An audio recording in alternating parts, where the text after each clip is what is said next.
Oi pessoal, sou Teodoro Jimenez, sou engenheiro com extensão física. No momento sou pesquisador do Projeto Portal.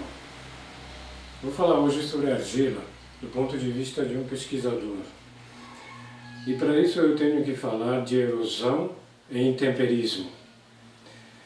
As rochas chamadas ígneas ou metamórficas, que são produzidas no interior da Terra e que afloram principalmente devido ao vulcanismo, são muito diferentes das pedras ou rochas que existem na superfície terrestre. Essas rochas da superfície terrestre, pela ação do vento, da água, de seres vivos, da própria gravidade, são quebradas.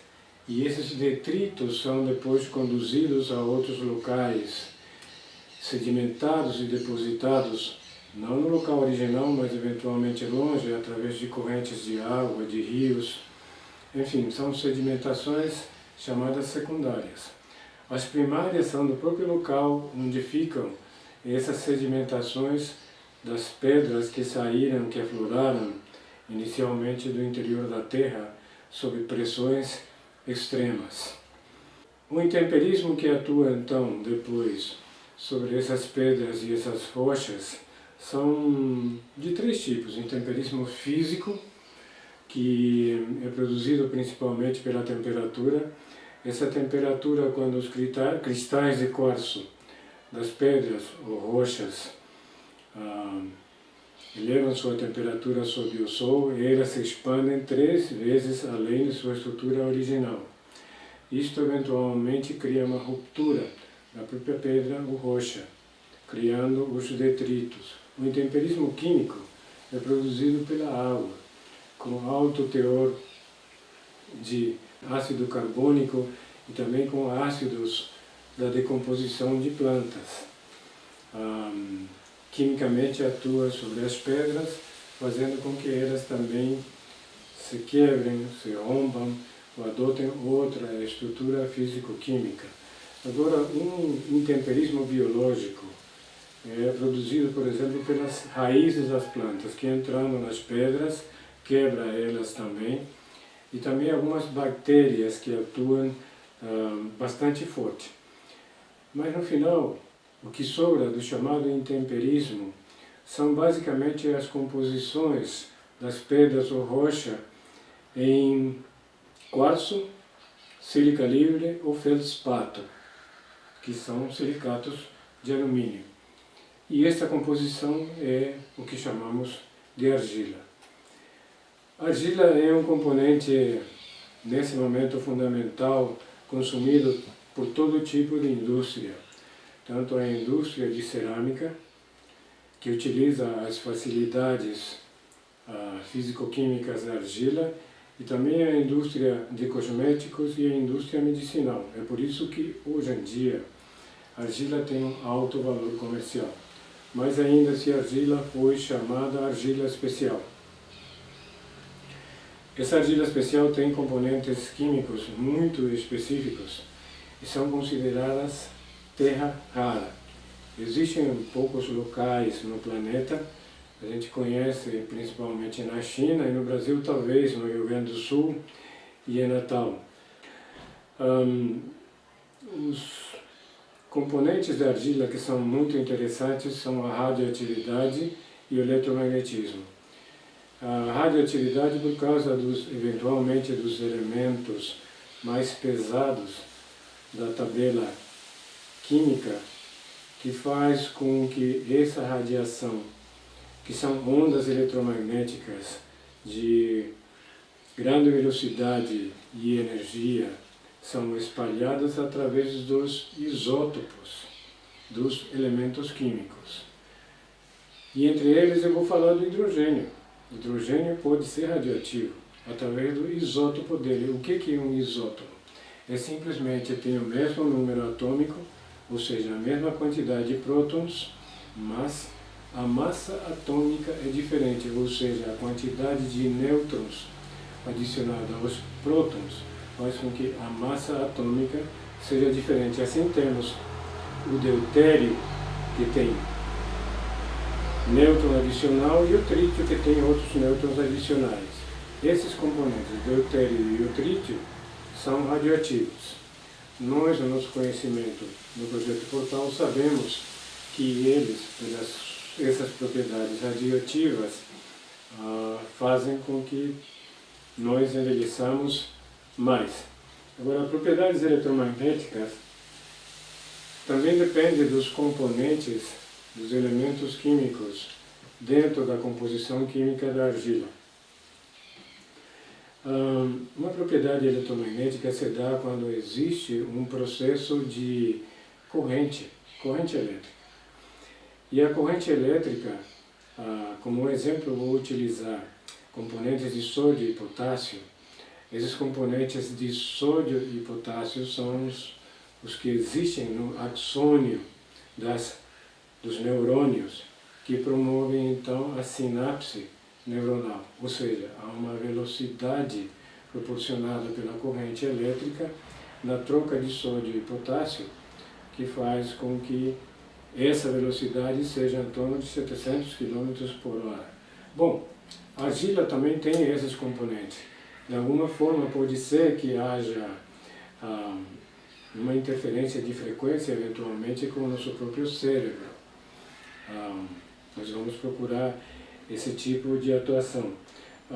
Chegou às minhas mãos uma taça de milhares de anos atrás, onde o magnetismo dentro dessa taça de argila é muito intenso, mas não existe por fora. O que a nossa ciência não aceita hoje em dia, porque o magnetismo não tem praticamente nada que impeça ele de circular entre qualquer tipo de matéria, seja orgânica ou inorgânica.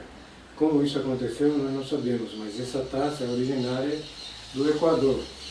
E também chegou às minhas mãos componentes de pedra dos maias, onde estão gravados o que eu chamaria de caminho intergaláctico seguido pelos extraterrestres.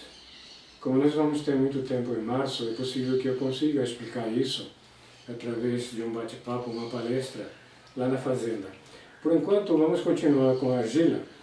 A paisagem que vocês veem atrás de mim, eventualmente tem uma depressão que poderia ser associada à boca de um vulcão. Então, o vulcão é que expele eventualmente esse material de rocha ígnea, que depois, pelo intemperismo, se transforma finalmente em argila. Essa argila que é o nosso material de estudo agora, eu já falei que é utilizado pela indústria, tanto de cerâmica quanto cosmética e a parte medicinal também. Esses componentes de terra especial ou argila especial é que faz dela um elemento muito apreciado e muito caro atualmente para ser comercializado. Mas qualquer tipo de argila hoje em dia tem um elevado valor comercial. Nesse momento, um outro componente da argila extremamente importante, que faz parte do nosso componente da vida, tal como conhecemos ela dentro da nossa estrutura química, é o carbono. E o carbono é um elemento muito interessante porque as combinações de formas de ligações atômicas faz com que o carbono tenha propriedades chamadas alopráticas, ou seja, essas diferenças de ligações atômicas faz com que o carbono possa se comportar simplesmente como carbono propriamente dito ou como diamante. O diamante sai do carbono devido às altíssimas pressões que o carbono sofre no interior da Terra.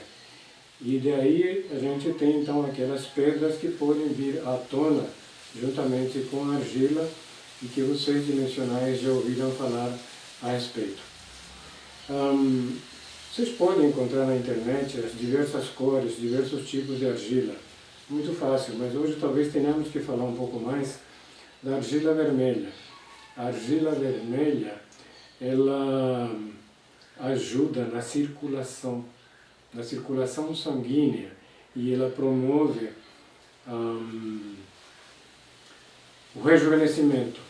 ou seja, ela combate o envelhecimento. Como é que ela faz isso? Provavelmente é pela propriedade catiônica dela, ou seja, a troca de íons, a troca de componentes positivos e negativos de uma corrente elétrica que propicia então essa circulação pelas artérias e vasos sanguíneos. Agora, essa circulação também pode ser promovida dentro das plantas. Então, essa argila vermelha pode ser utilizada nesse sentido como um elemento anti-envelhecimento, como um elemento que ativa a circulação com todos os benefícios que o sistema sanguíneo vai levar a todas as partes do nosso corpo, e também pode servir como um grande adubo para as plantas. Quanto à estrutura atômica da argila, ela é uma estrutura cristalina, que pode ser em cubos ou hexaedro. Uma coisa interessante é que os componentes cristalinos em hexaedro são os mesmos que existem nas pedras da pirâmide de Saqqara. E esses componentes em hexaedro podem ser estimulados pela força de Coriolis, ou seja, a força de rotação da Terra, promovendo uma corrente que no caso de Saqqara é uma corrente levógena, ou seja, para a esquerda. E no caso de qualquer componente de argila, o que importa é que ela produz automaticamente, por indução, um campo magnético.